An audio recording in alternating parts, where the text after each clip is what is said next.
오늘 우리에게 주신 하나님의 말씀은 시편 56편 1절에서 13절 말씀입니다.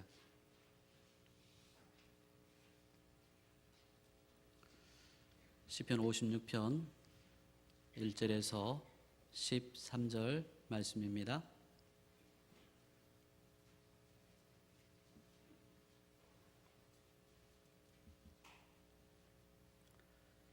우리 한 절씩 교도합니다. 하나님, 나를 불쌍히 여겨 주십시오. 사람들이 나를 짓밟습니다. 온종일 나를 공격하며 억누릅니다. 나를 비난하는 원수들이 온종일 나를 짓밟고 거칠게 나를 공격하는 자들이 참으로 많아지고 있습니다. 오 전능하신 하나님, 두려움이 온통 나를 휩싸는 날에도 나는 오히려 주님을 의지합니다. 나는 하나님의 말씀만 찬양합니다. 내가 하나님만 의지하니 나에게는 두려움이 없습니다. 육체를 가진 사람이 나에게 감히 어찌하겠습니까? 그들은 온종일 나의 말을 책잡습니다. 오로지 나를 해칠 생각에만 골몰합니다. 그들이 함께 모여 숨어서 내 목숨을 노리더니 이제는 나의 걸음걸음을 지켜보고 있습니다. 그들이 악하니 그들이 피하지 못하게 하여 주십시오. 하나님, 문민족들에게 진노하시고 그들을 멸망시켜 주십시오. 나의 방황을 주님께서 헤아리시고 내가 흘린 눈물을 주님의 가죽부대에 담아두십시오. 이 사정이 주님의 책에 기록되어 있지 않습니까? 내가 주님을 부르면 원수들이 뒷걸음질 쳐 물러갈 것입니다. 하나님은 나의 편이심을 나는 잘 알고 있습니다. 하나님을 의지하며 나는 하나님의 말씀만 찬양합니다. 하나님을 의지하며 나는 주님의 말씀만을 찬양합니다.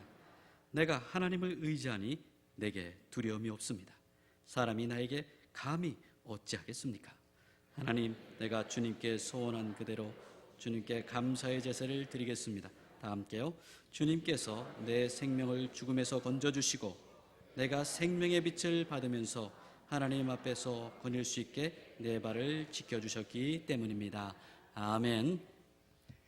오늘 읽은 본문 말씀을 가지고 나의 눈물을 주의 병에 담으소서라는 제목으로 함께 은혜를 나누길 원합니다. 자, 지금 잠깐 인사하길 원하는데요, 좀 잘 기억하셨다가 인사를 해주시면 고맙겠습니다. 이런 말입니다. 인생의 방황은 예수님을 만나면 끝나고 신앙생활의 방황은 포도원교회를 만나면 끝이 납니다. 자, 우리 옆에 분에게 인사하겠습니다.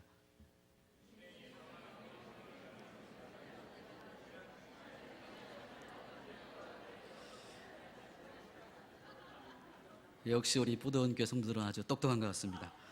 그걸 다 외우셔가지고 바로 이렇게 하시는 거 보니까, 저는 오늘 예배 가운데 이런 은혜가 있기를 간절히 소원합니다.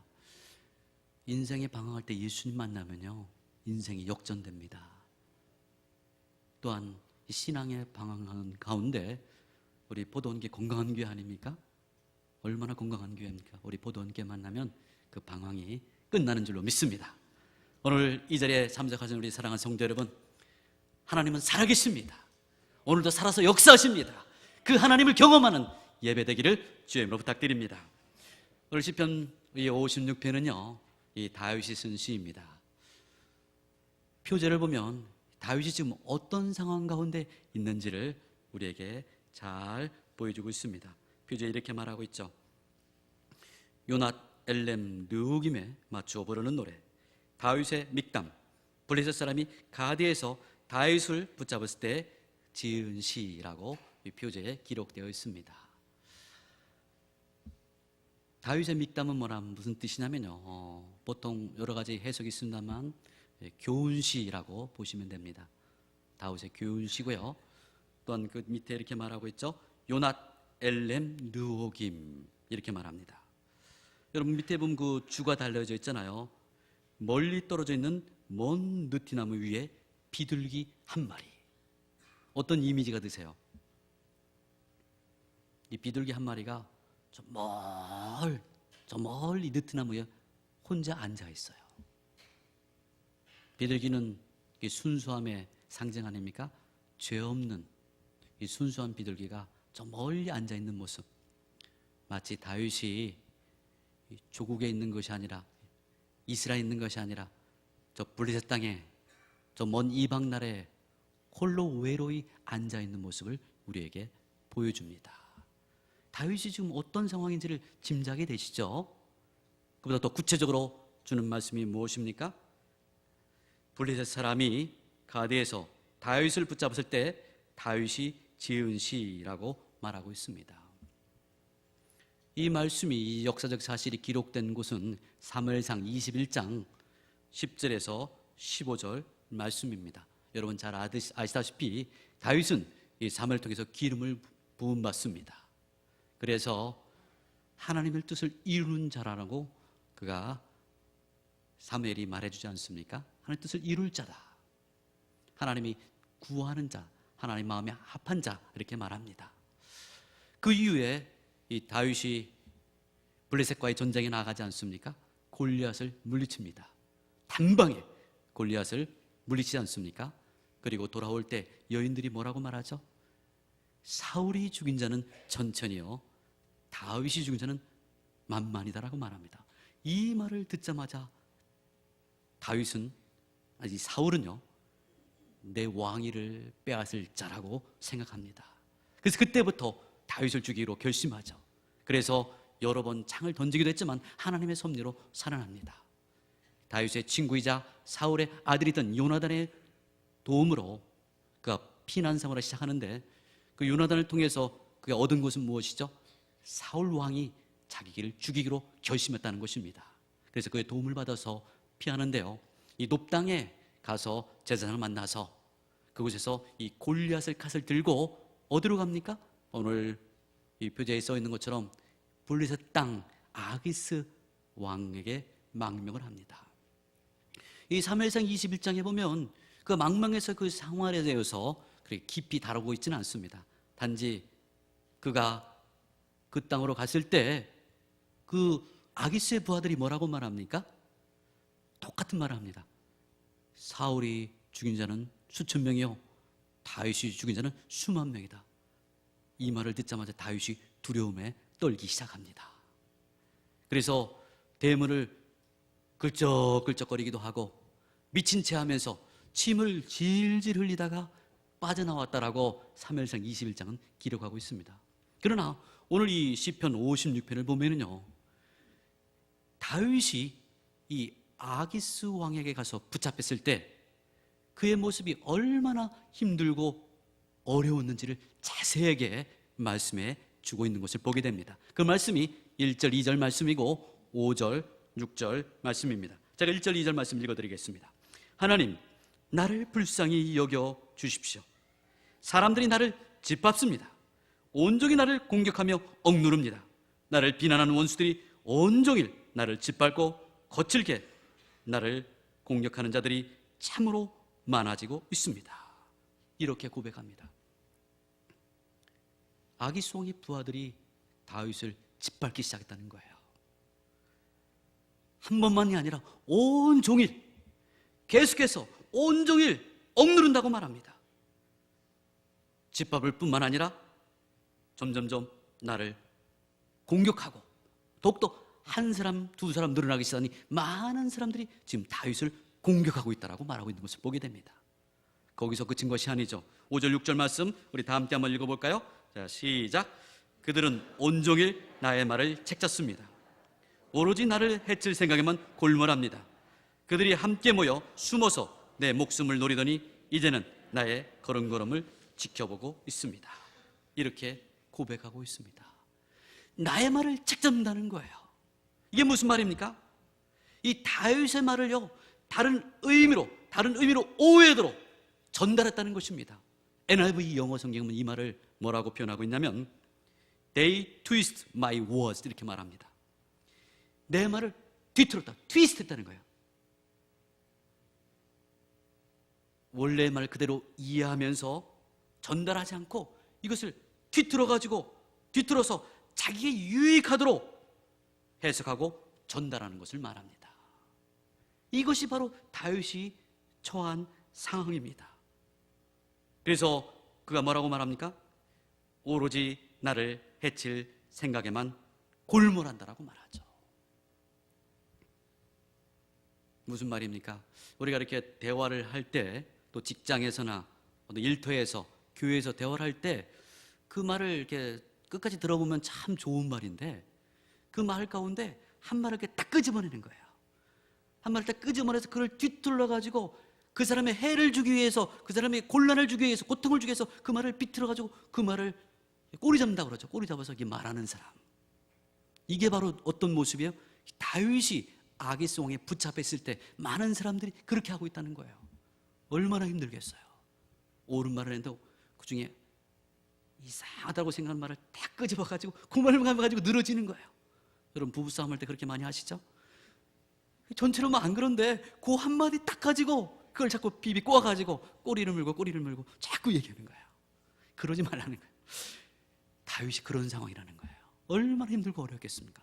거기서 그친 것이 아니죠. 뭐라고 말하고 있습니까? 아까 말했죠. 나를 해칠 생각으로 골몰합니다. 함께 모여 숨어서 내 목숨을 노리더니 이제는 나의 걸음걸음을 지켜보고 있습니다 라고 말하고 있습니다. 이 상황을 이 다윗이 쓴 시편의 다른 편으로 그리자면 여러분 잘 아시는 말씀, 시편 23편 4절에 뭐라고 말씀하죠? 내가 사망의 음침한 골짜기를 다닌다. 캄캄해요. 음침한 골짜기를 계속해서 가고 있는 그런 모습입니다. 앞이 보이잖아요. 빛이 보이잖아요. 그 어두운 길을 걸어가고 있는 모습. 또 다른 표현을 들리자면 시편 40편 2절에 이렇게 말씀합니다. 깊은 웅덩이와 수렁에 있다라고 말합니다. 여러분 TV에 보셔서 아시겠지만 수렁에 빠져 있는 사람의 모습을 보신 적이 있습니까? 이 수렁에 빠지게 되면, 늪에 빠지게 되면 어떻게 돼요? 움직이면 움직일수록 어떻게 되죠? 점점점 빠져들어가는 거예요.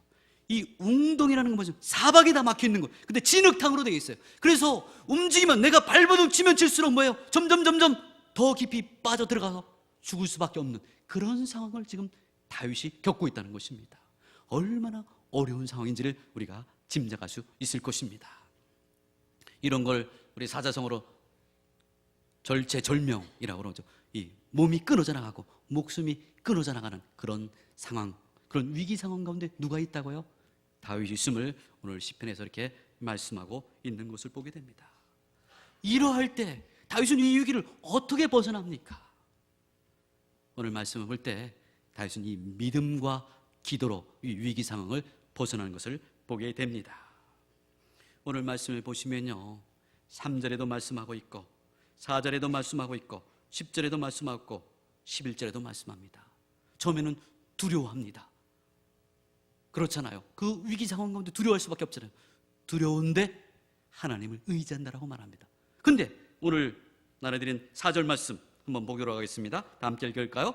내가 하나님만 의지하니 나에게는 두려움이 없습니다. 육체를 가진 사람이 나에게 감히 어찌하겠습니까? 처음에는 두려웠지만 하나님을 의지한다고 말하지 않습니까? 그래서 하나님, 나 이젠 두려워하지 않습니다. 왜요? 하나님을 의지하기 때문에. 이 말씀 가운데 4구절이 나오는데요, 내가 하나님을 의지한다는 말이 무려 5번이나 등장합니다. 내가 하나님을 의지합니다. 그러면서 육체를 가진 사람이 감히 나에게 어찌하겠습니까? 내가 믿는 하나님, 그 하나님을 다윗은 알고 있었어요. 어떤 하나님이었습니까? 부모로부터 이 하나님, 어떤 하나님 많이 들었을 거예요. 또한 그는 목동이었잖아요. 양치는 자였죠. 그가 양떼를 돌볼 때 어떤 일이 벌어졌죠? 갑자기 사자가 불쑥 나타나고 곰이 불쑥 나타나서 양떼 가운데 있는 양을 가지고 갑니다. 그럼 어떻게 했어요? 아이고 무서워. 다윗은 숨지 않았어요. 달려가가지고 사자와 감을 쳐가지고 그 양을 뺏어옵니다. 누구의 도움으로요? 하나님의 도움으로. 살아계신 하나님, 도와주신 하나님의 도움으로 그 위기 상황 가운데 사자와 곰을 죽이고 구했던 그런 경험을 가지고 있었어요. 그래서 그가 믿는 하나님은 전능하신 하나님이었습니다. 그뿐만이 아니죠. 골리앗과의 싸움에서 어떻게 이길 수 있었죠? 너는 칼과 잔창으로 내게 오거니와 나는 만군의 여호와 이름으로 내가 나아가노라. 그러면서 뭐요? 이 돌 5개를 가지고 나가지 않습니까? 단숨에 한 방으로 골리앗을 쓰러뜨리지 않습니까? 그는 하나님을 알았어요. 그가 믿는 하나님이 어떤 하나님인지 알았어요. 그는 창조주 하나님이었습니다. 그는 통치주, 섭리주 하나님이셨습니다. 그는 구속주 하나님이고 그는 심판주 하나님을 알고 있었습니다. 여러분 시편을 보십시오. 150편 가운데 73편을 다윗이 썼지 않습니까? 그리고 또 여러 편도 다윗이 썼다라고 말해요. 그 말씀에 보면요, 이 모든 것들이 다 드러나 있어요. 22편은 구속주 하나님으로 오신 그 예수님에 대해서 말씀하고 있지 않습니까? 139편은 창조주 하나님에 대해서 말씀하고 있지 않습니까? 오늘 보십시오. 하나님 어떻게 통치하고 섭리하고 계신가를 보여주고 있지 않습니까? 심판주로 시편 68편을 보십시오. 심판주로 오신 그 예수님에 대해서, 하나님에 대해서 자세히 기록하고 있는 것을 보게 됩니다. 그는 하나님을 신뢰하고 있었어요. 그러기에 그의 믿음이 있었고 그 하나님께 어떻게 합니까? 살아계신 그 하나님께 믿음으로 나아가는데 바로 그 믿음을 가지고 기도로 나아가는 것을 보게 됩니다. 이게 바로 다윗의 모습이죠. 다윗은 기도하되 어떻게 기도합니까? 눈물로 기도하는 것을 보게 됩니다. 그게 8절 말씀이죠. 우리 다 함께 한번 읽어보겠습니다. 시작.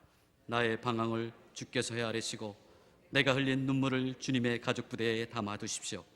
이 사정이 주님의 책에 기록되어 있지 않습니까? 개역개정에는 이렇게 말씀합니다. 나의 유리함을 주께서 계수하셨으니 나의 눈물을 주의 병에 담으소서. 이것이 주의 책에 기록되어지 아니하였나이까. 나의 눈물을 주의 병에 담으소서. 이렇게 다윗은 기도하고 있습니다. 눈물병을 한번 보여주시기 바랍니다. 이게 고대 이 중동 지방에서 발견한 눈물병입니다. 이것을 보면은요, 요르단 제레시 박물관에 있었고요, 또 이란의 에스판 박물관에도 저 병이 있었는데 그 밑에 뭐라고 써 있냐면 티어 보울이라고 써 있었다고 그래요. 그래서 그것을 보고 그분이 깜짝 놀랐다고 합니다. 그래서 그거 찍어 오신 거예요. 찍어 오시고 그 말씀을 보는 순간 이 눈물병이 생각났다고 그래요. 고대 이스라엘 풍속에 보면은요, 이런 눈물병이 있었다고 합니다. 그때는 이런 눈물병이 가지고 가죽 부대였다고 그래요. 그래서 슬픈 일이 있을 때, 재난을 당하고 힘든 일이 있을 때 그 눈물을 흘리면 그 가죽 부대에 이렇게 눈물병에 잘 보관했다고 합니다. 그리고 죽었을 때 함께 매장하기도 하고요, 또 그때 깨서 함께 이렇게 묻었다라는 그런 이야기가 있었습니다. 다윗은 아마 그것을 생각했던 것 같아요. 그러면서 오늘 뭐라고 말씀하고 있습니까? 나의 유리함을 주께서 계수하셨사오니. 어떤 유리함이죠? 자기의 장인어른 사울로부터 쫓겨다니는 그 유리함입니다. 얼마나 마음이 비참했을까요? 다른 사람이라면 그래도 좀 괜찮을 텐데 자기 아내의 아버지가 자기를 죽이려고 해요.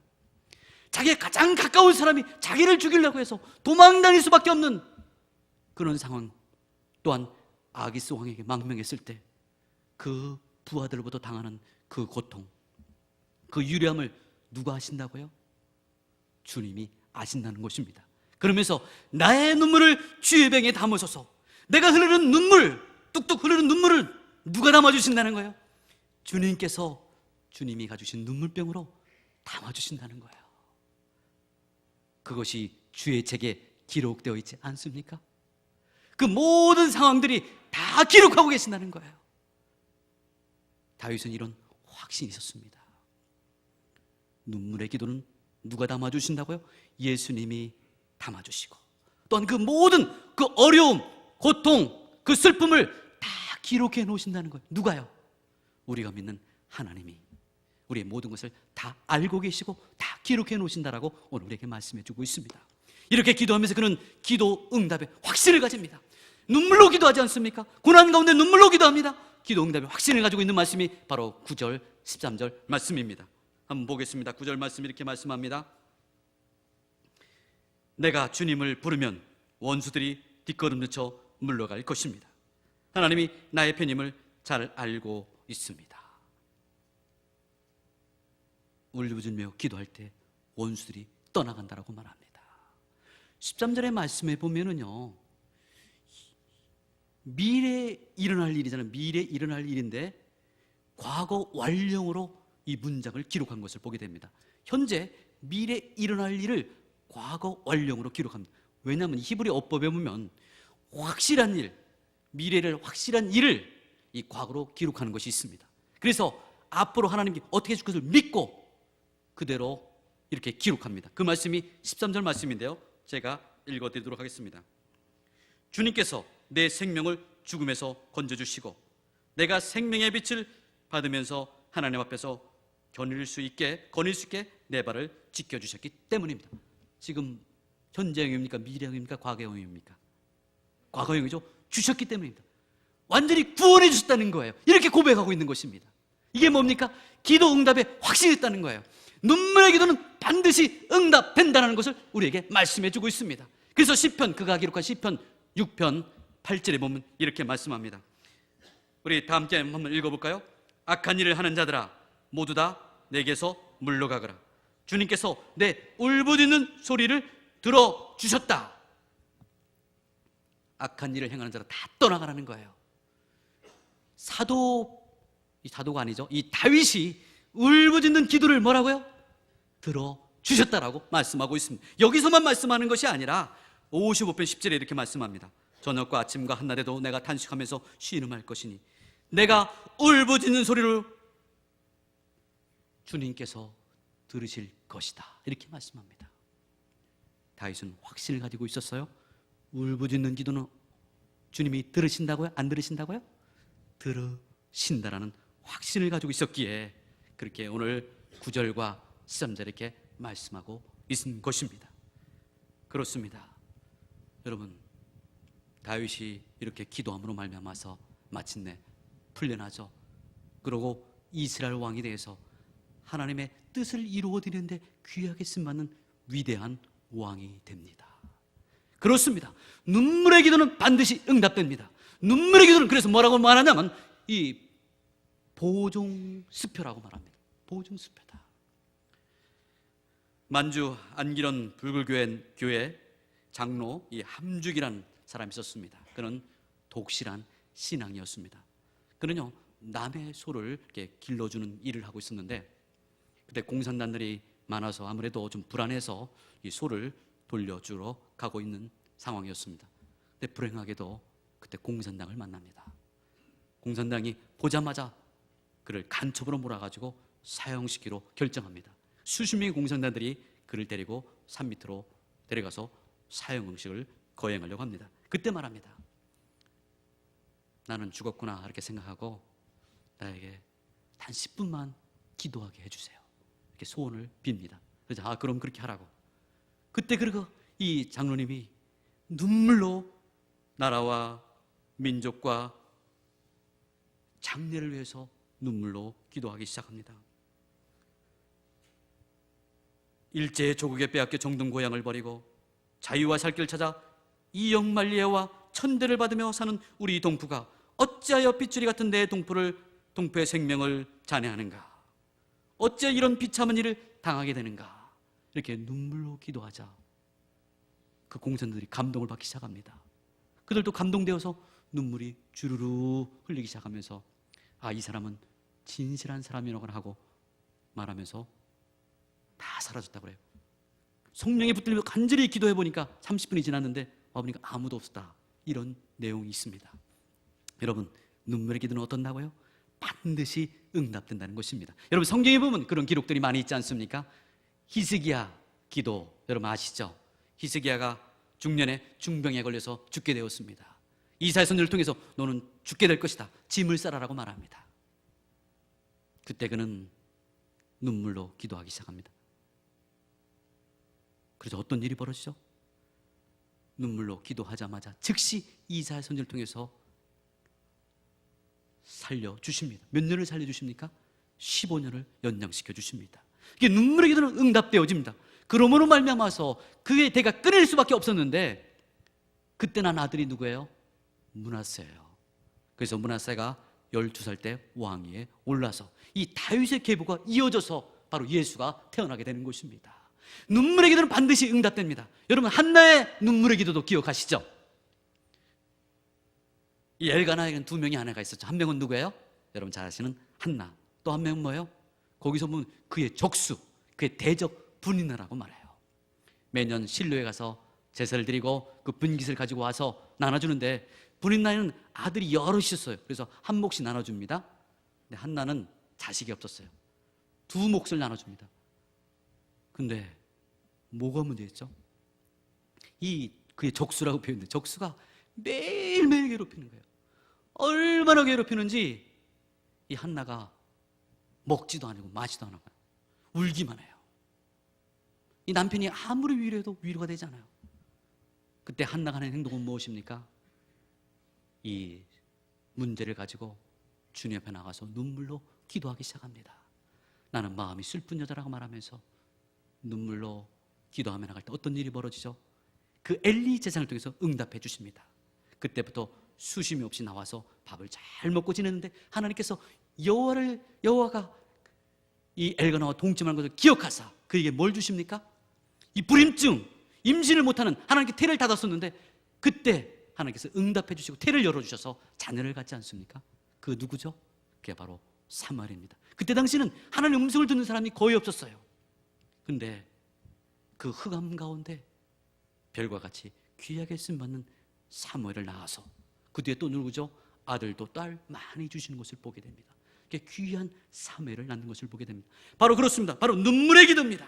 여러분, 기도 응답의 비결이 뭐예요? 간절한 기도예요. 간절한 기도는 간절히 기도하다 보면 눈물이 나올 수밖에 없다는 것입니다. 눈물의 기도는 반드시 응답됩니다. 언제까지 기도해야 됩니까? 오늘 말씀하고 있잖아요. 언제까지 기도해야 돼요? 눈물이 날 때까지요? 아닙니다. 오늘 눈물을 흘릴 때 하나님이 그 눈물병에 받아주시잖아요. 언제 응답이 됩니까? 우리가 한두 번 기도하고 응답되면 얼마나 좋겠어요. 그렇지 않습니다. 기도 응답엔 때가 있는데 언제냐면 이게 눈물병에 찰 때, 그 때가 뭐냐면 이 눈물병, 주님이 가지신 눈물병. 여러분 기도하고 있을 때 눈물을 흘리면 주님이 오셔서 천사를 통해서 여러분 눈물병을 대고 계세요. 여러분 믿으십니까? 별로 안 믿으신 분이 계시록에도 보면 이 천사가 이 향연이 돼가지고 가지고 올라간다고 그러잖아요. 이 말씀 볼 때 눈물병을 여러분 대고 있다는 거예요. 어느 분이 그러시더라고요. 자 기도하는데 천사가 눈물병 돼가지고 눈물을 가지고 올라가시다는 거예요. 짐이 이렇게 경험한 분이 얘기하시는 걸 제가 들었습니다. 이 말씀은 사실입니다. 주님이 눈물병을 여러분 흘릴 때마다 대고 계시는 거예요. 얼마나 슬프고 힘든지 알고 대고 계시다가 눈물이 찰 때 여러분의 기도가 응답된다는 것입니다. 그래서 시편 126편 5절 6절 말씀이죠. 우리 한번 믿음을 가지고 졸지 마시고, 다 제 잘못인데 졸지 마시고 한번 큰 눈으로 한번 읽도록 하겠습니다. 시작. 눈물을 흘리며 씨를 뿌리는 기쁨으로 거둔다. 울며 씨를 뿌리러 나가는 자는 기쁨으로 단을 가지고 돌아온다. 이렇게 말씀합니다. 여러분 눈물을 흘리며 씨를 뿌려도 씨를 가지고 돌아오잖아요. 열매를 얻잖아요. 여러분의 눈물의 기도는 반드시 열매를 맺는다는 것입니다. 이 말씀을 믿으시기 바랍니다. 여러분 그런 은혜가 있기를 주님으로 부탁드립니다. 그래서 사도 바울이 말하죠. 여러분 기도하다가 낙심하지 말라라고 말합니다. 갈라디아서 6장 9절의 말씀을 보면 우리가 선을 행하되 낙심하지 말지니 포기하지 아니하면 때가 이름에 거두리라. 여러분이 포기하지 않고 계속 기도하다 보면 반드시 거둔다라고 말합니다. 우리가 살아가다 보면 정말 사방팔방 막힐 때가 있습니다.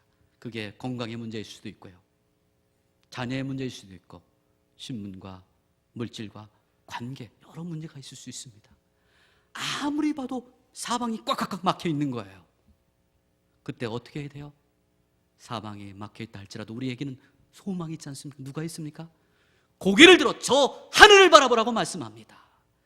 저 하늘에 누가 계십니까? 하나님께서 살아계십니다. 오늘도 살아서 역사하시는 분입니다. 좌절하고 낙심하지 마십시오. 돼지는 고개를 들어서 평생 동안 하늘을 볼 수 없다라고 말합니다. 왜냐하면요, 뼈의 구조가요 이 고개를 들 수 없다라고 말해요. 그래서 돼지를 뭐라고 말하냐면 슬픈 짐승이라고 말합니다.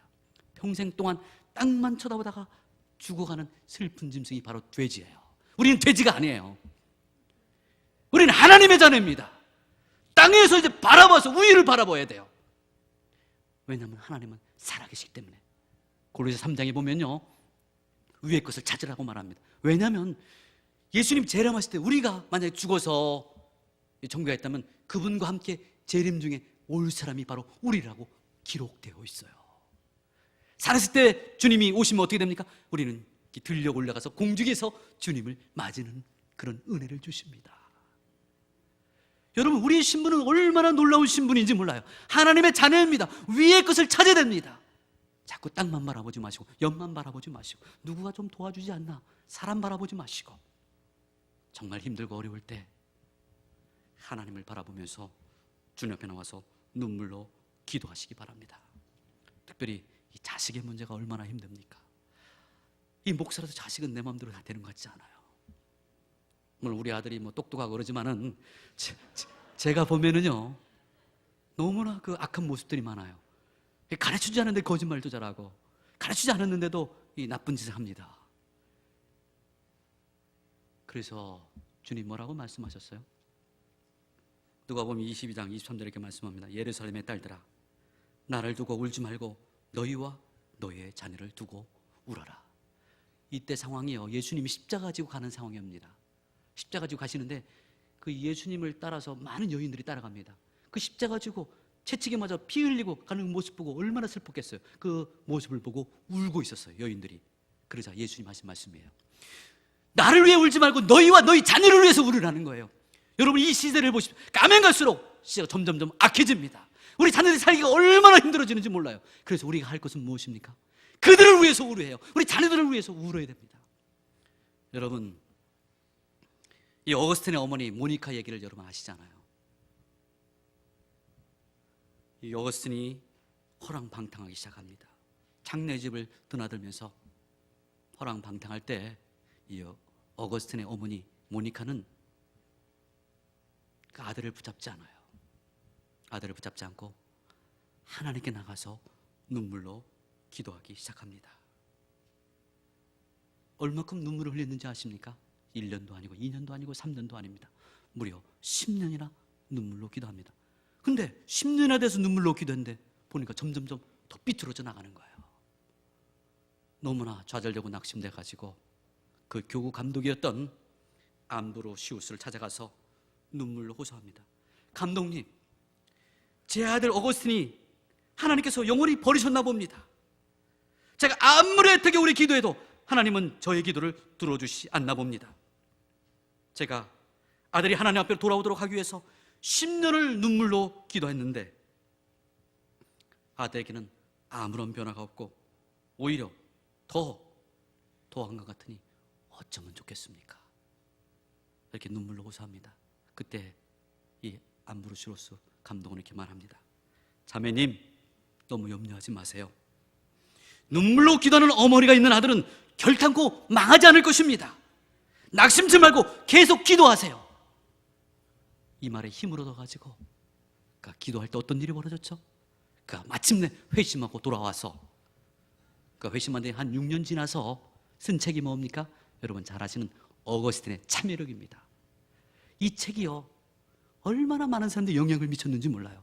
그를 통해서 이 진리를 찾는 사람들, 하나님 모르는 사람들이 이 책을 통해서 하나님을 믿게 되는 그런 기록들이 있습니다. 이 눈물의 기도는요, 어머니의 눈물의 기도는 자식을 살리는 것입니다. 그래서 우리가 정말 자녀를 위해서 기도해야 돼요. 눈물의 기도는 반드시 응답되어지게 되어 있다는 것입니다. 하나님은요 우리의 눈물을 보고 계십니다. 우리의 눈물을 알고 계십니다. 우리의 눈물을 흘리며 기도할 때 그 눈물을 듣고 계십니다. 답답하고 힘든 일이 있습니까? 좌절하고 낙심하고 원망하고 불평하는 것이 아니라 주님 앞에 나와서 우시기 바랍니다. 사람 앞에 눈물 보이지 말고요, 주님 앞에 나와서 우세요. 정말 엉엉 우세요. 그러다 보면 하나님께서 여러분 삶 가운데 놀라운 기적을 일으켜 주실 것입니다. 두 번째 흘린 눈물은 무엇입니까? 회개의 눈물입니다. 다윗은 잘 나가다가 엄청난 실수를 저지르죠. 간음죄, 살인죄, 엄청난 죄를 저지릅니다. 그때 나단 선지자를 통해서 그 죄를 지적하자 그는 어떻게 말합니까? 즉시 회개합니다. 이게 다윗의 장점이에요. 그가 이 죄를 품고 있을 때 그런 고백을 합니다. 시편 32편 3절 4절 말씀에 보면 그가 어떻게 고통을 당하고 있었는지 이렇게 말씀하고 있습니다. 내가 입을 다물고 죄를 고백하지 않았을 때에는 온종일 끊임없는 신음으로 내 뼈가 녹아내리고 나의 혀가 여름 가뭄에 마르듯 말라버렸습니다. 이 고통 신음하고 있는 거예요. 내 뼈가 말라버리는 거예요. 입이 말라가지고 바싹 말라버리는 게 뭐예요? 죄 때문에 그렇다는 거예요. 그때 5절에 보면 죄를 고백했더니 주가 용서해 주다라고 말합니다. 그래서 그가 어떻게 하죠? 눈물로 기도하는데 그 말씀이 바로 시편 6편 6절 말씀입니다. 다 함께 한번 읽어보겠습니다. 시작. 나는 탄식만 하다가 지치고 말았습니다. 밤마다 짓는 눈물로 침상을 띄우며 내 잠자리를 적습니다. 얼마나 많은 눈물을 흘리는지 몰라요. 여러분, 이 작은 죄라도 하나님 앞에서 눈물을 흘리며 회개해야 된답니다. 이게 바로 다윗이 우리에게 주시는 교훈이에요. 그는요, 요를 다 적셨어요. 요만 적신 게 아니라 그 침상까지 다 적실 정도로 얼마나 많은 눈물을 흘리는지 모릅니다. 다른 곳에 이렇게 말씀합니다. 42편은 다윗이 썼다라고 많은 학자들이 말합니다. 내 흐르는 눈물이 내 음식이 되었도다. 여러분 상상이 되세요? 울고만 있는 거예요. 하루 종일 울고만 있는 거예요. 먹지도 못해 그제 하도 많이 흘려서 음식이 되었다는 거예요. 눈물이 음식이 되는, 그렇게 많이 울었습니다. 시편을 보십시오. 얼마나 많이 울었는지 몰라요. 여러분 제가 찾아보니 시편이 73편을 다윗 썼지 않습니까? 많은 곳에서 울면서 기도하는 다윗의 모습을 보게 됩니다. 이게 바로 다윗입니다. 하나님 우리에게 원하시는 것은 뭐예요? 우리가 죄인인 우리였지 않습니까? 죄인인 우리니 하나님을 만나면 어떤 일이 벌어지죠? 그 은혜 때문에 눈물을 흘리지 않습니까?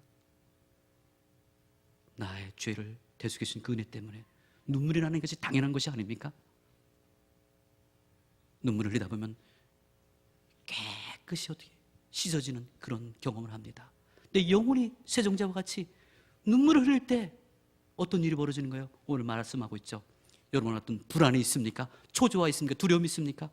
이 다윗이 그 죄 때문에 신음하고 뼈가 썩고 내 입이 마르다고 그렇게 말하는데 고백했을 때 그 모든 것이 다 씻어졌다라고 말합니다. 그래서 6편 8절에 보면 뭐라고 말씀하고 있냐면 행악하는 자들 다 떠나가라라고 말합니다. 내가 울부짖음을 주님께 들어주시다라고 말하고 아까 말씀드렸죠. 행악하는 자들 떠나가라. 원수들이 떠나갈 뿐만 아니라 여러분 안에 못된 자아가 있습니다. 내 자아들이 울면서 회개할 때 떠나간다는 거예요. 쉽게 말하면 나는 죽고 예수님만을 살아가는 그런 인생을 살 수 있다라고 오늘 우리에게 말씀해 주고 있는 것입니다. 나는 죽고 예수님만 사는 인생이 되는 것입니다. 주님이 원하시는 그런 삶, 주님 기뻐하시는 삶으로 살아갈 수 있다라고 말합니다. 그게 뭐예요? 바로 회개의 눈물입니다. 회개의 눈물이 얼마나 중요한지 모릅니다. 유정순 목사님이라는 분이 계셨다고 그래요. 그분은 이 신음교회를 목회하셨는데 그분은 그곳에서 전도사, 목사, 원로 목사까지 한 30여 년을 목회하셨다고 합니다. 그분 교회의 특징은 뭐냐면 그분이 목회하는 교회의 특징은 늦게 오는 사람들이 없대요. 오늘도 늦게 오신 분들이 있을 텐데 늦게 오는 사람들이 없고 얼마나 예배를 경건하게 잘 드린지 모른다 합니다. 근데 어느 날 갑자기 한 명이 늦게 왔는데 그 장로님이었대요. 늦게 오는 거 보자마자 장로님 거기 서 계십시오. 딱 그렇게 얘기했다는 거예요. 요즘 그렇게 하면 나 시험 들어 도망가죠. 떠나가죠. 그렇게 얘기하고 또 보니까 어느 날 이 성가대가 있잖아요. 보통 교회 성가대인데 이 성가대에서 소곤소곤하고 이 경건하지 않은 모습을 보였다고 그래요. 그러자 그 모습을 보고 다 이렇게 쳐다봅니다. 그러자 다 조용히 있었다고 그래요. 예배 끝나고 그 청년을 자기 사무실로 오라고 했다고 합니다. 얼마나 그 청년이 무섭겠어요. 두렵겠죠. 어떻게 또 처단을 내릴지 어떤 벌을 줄지 두려운 마음을 가서 목사님 가서 무릎을 딱 꿇습니다. 그때 목사님 같이 무릎 꿇으면서 기도한다고 그래요. 하나님, 내가 잘못 가르쳐서 그렇습니다. 나를 용서해 주십시오. 막 그 자복하면서 눈물을 막 흘린다고 그래요. 오르다 보면 어느새 보니까 이 청년도 따라서 운다고 그래요. 이렇게 울다가 다 끝 마치고 나서 수건으로 눈물을 닦고 하나님이 용서하셨다. 가거라 이렇게 말한다 합니다. 그래서 이 모든 사람들의 관계가 이렇게 한 번 하고 나면 너무너무 친밀해졌다는 거예요. 그 장로님도 그렇게 할 수 있었던 이유는 자기가 유아세례도 주고 침례도 주고 다 그렇게 했던 사람이라는 거예요. 서로 너무 잘 알기 때문에 그렇게 말할 수 있다고 말합니다. 여러분, 회개의 눈물이 이렇게 힘이 있는 거예요. 여러분, 자녀 문제 어떻게 해결됩니까? 비결을 말씀드렸잖아요. 그냥 우시는 거예요. 내 잘못이다. 내가 잘못해서, 내가 잘못 가르쳐서. 정말 놀라운 일이 날 것입니다. 여러분, 너무 힘들게 하는 자녀들 혹시 없습니까? 우십시오. 내 잘못하고 울을 때 하나님께서 불안과 초조와 두려움이 떠나간다라고 말합니다. 이게 바로 하나님의 역사, 이게 회개의 눈물의 역사인 줄 믿으시기 바랍니다. 이런 은혜가 있기를 주님으로 부탁드립니다. 두 번째, 세 번째죠. 감사의 눈물입니다. 우리가 이 죄인인 우리가 예수님을 만나면 그 은혜 때문에 여러분 회개의 눈물을 흘리셨죠?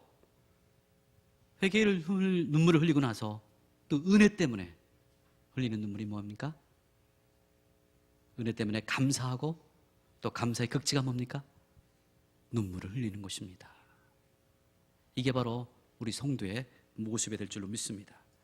다윗은요, 시편 곳곳에 보시면 목동이었던 다윗을 왕으로 세우신 그 하나님, 아버지도 인정해주지 않았던 그 다윗, 그를 이스라엘 주권자로 세워주십니다. 그래서 그 은혜 때문에, 또 그를 구원해주신 은혜 때문에 그는 사마 7장 18절에 이렇게 고백합니다. 다윗 왕이 여호와께 들어가 앉아서 기도하되 가로되 주 여호와여, 나는 누구며 내 집은 무엇이가 내 나로 이르게 하셨나이까. 그는 감사할 줄 아는 사람이었습니다. 아까 그래서 말씀드린 대로 시편에 보면요, 여러 곳에서 주님을께 감사드리고, 감사로 그친 것이 아니라 감사했는 자가 나오는 게 뭐죠? 찬양입니다. 감사와 찬양을 올려드리는 것을 보게 됩니다. 오늘 시편 57편 9절 말씀 제가 써드렸죠. 한번 다 함께 읽어보겠습니다. 시작. 주님, 내가 만민 가운데 주님께 감사드리며 문나라 가운데서 노래를 불러 주님을 찬양하렵니다. 여러분 잘 아는 찬양이죠. 내 만민 가운데 주님을 찬양하겠다. 이게 바로 감사할 눈물을 흘리는 다윗의 모습입니다. 여러분, 정말 모든 것이 다 은혜지 않습니까? 제가 오늘 이 자리에 서 있는 것도, 여러분 오늘 이 자리에 앉아 있는 것도 하나님께서 하루하루 먹을 걸 주셔서 살게 하시는 것도 다 하나님의 은혜 아닙니까? 그다음에 감사하지 않을 수 없고요, 감사하다 보면 눈물을 흘리지 않을 수 없다는 것이죠. 이게 바로 성도의 모습이 되어야 된다고 생각됩니다. 여러분, 나 같은 죄인 살리신, 여러분 아시죠? 어메이징 그레이스. 나 같은 죄인 살리신 주의 놀라와. 아멘 하셔야죠. 끝납니다.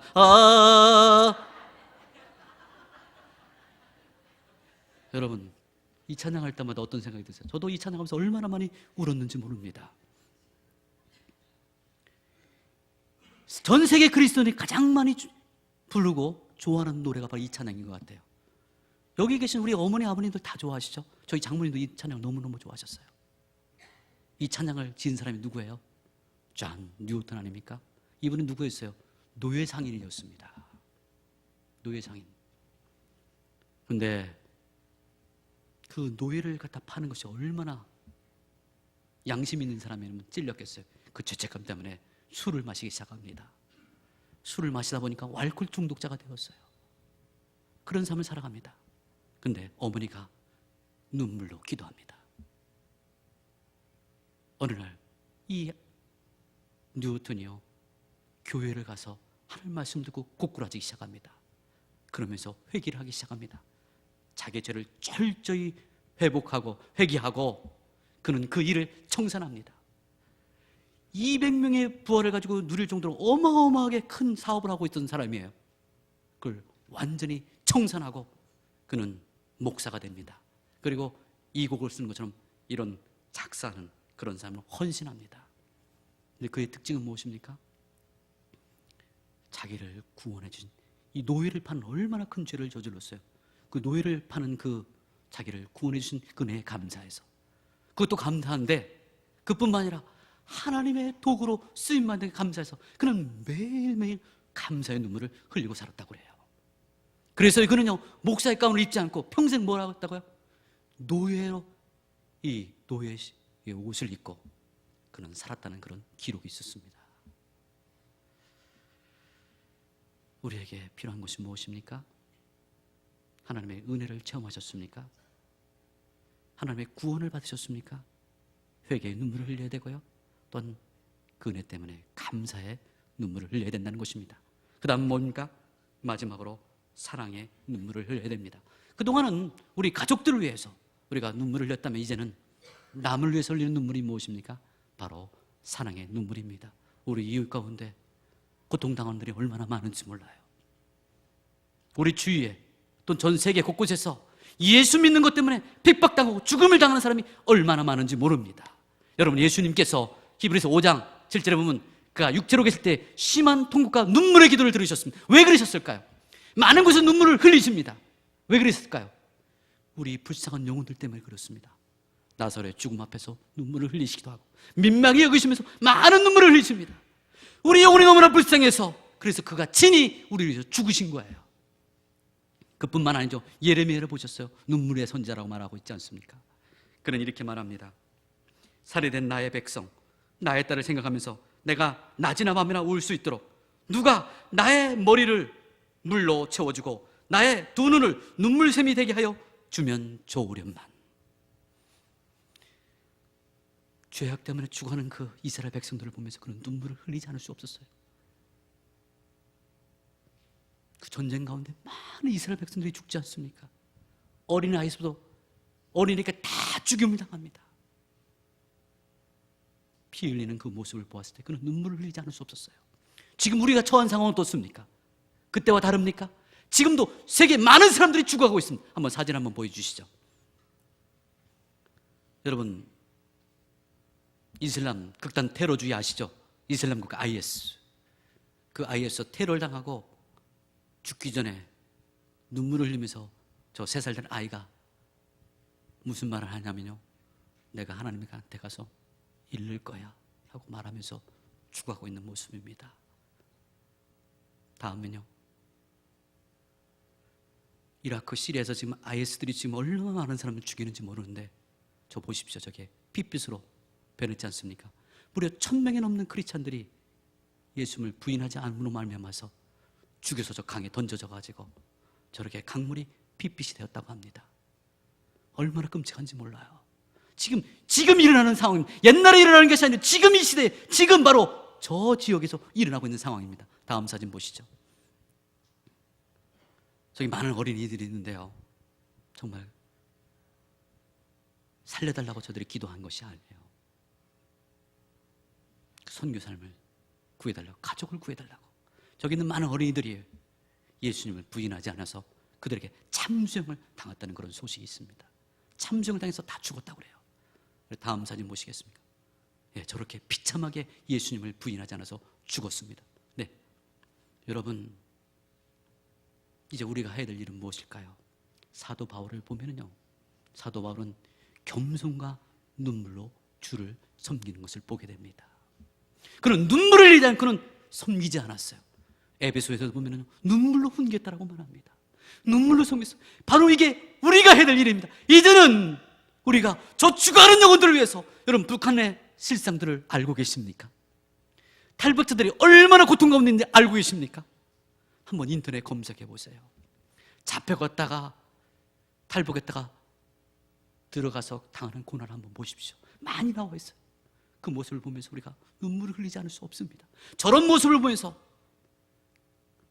눈물을 흘리지 않는다면 뭔가 좀 문제가 있는 것입니다. 이제 우리가 밖으로 우리의 시선을 돌렸으면 좋겠어요. 우리 주위에 지금 또 예수 믿는 것 때문에 1년에 제가 기록을 보니까 10만 명이 넘습니다. 무려 20만 명 가까이 되는 사람들이 예수 믿는 이유 하나만으로 죽어가고 있습니다. 순교당하고 있습니다. 지금도 동일합니다. 그러나 하나님의 은혜로 우리는 이 자리에 있지 않습니까? 다시 한번 눈물의 기도로 이웃을 위해서, 내 목장 식구들을 위해서, 정말 저 죽어가는 영혼들을 위해서 눈물로 기도하는 저와 여러분들 주로 부탁드립니다. 마지막으로 한 가지만 말씀드리고 오늘 말씀을 마치길 원합니다. 제가 얼마 전에 책을 샀는데요, 이 방지엘 목사님이 쓰신 책입니다.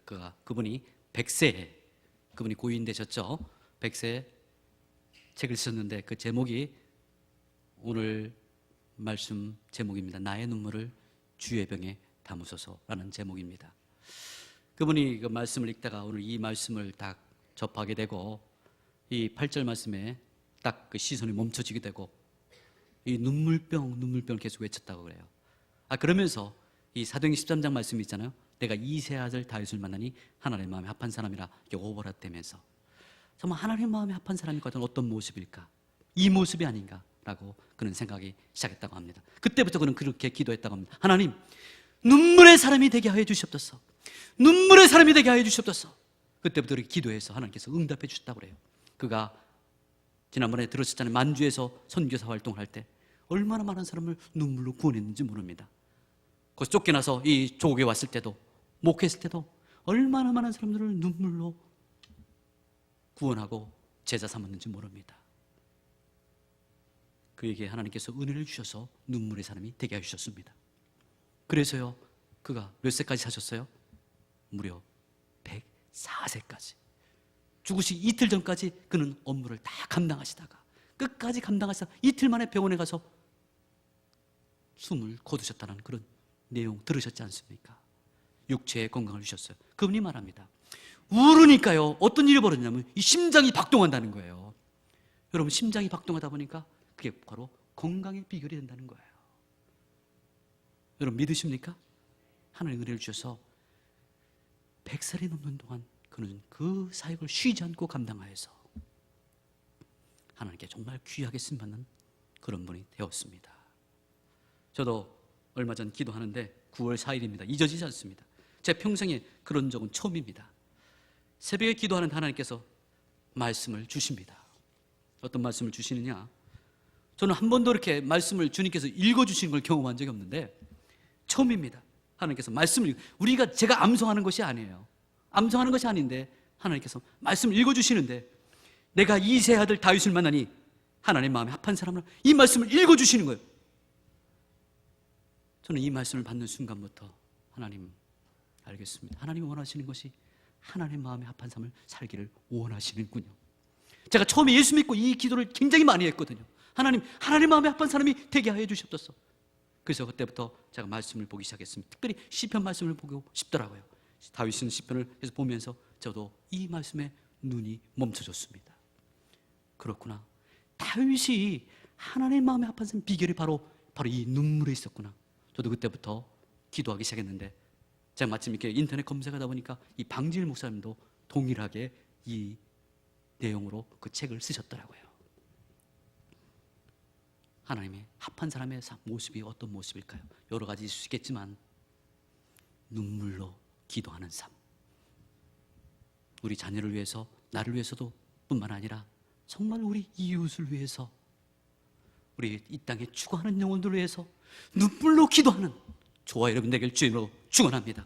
여러분, 눈물로 기도할 때 하나님께서 반드시 응답해 주십니다. 사망의 골짜기에서 벗어나게 해주십니다. 깊은 웅동의 수렁에서 벗어나게 해줄 뿐만 아니라 여러분의 육을 치유해 주시고 영적인 영혼의 회복을 주셔서 하나님이 하나님 되심을 경험하는 그런 삶을 살길 줄로 믿습니다. 시간 기도하기를 원합니다.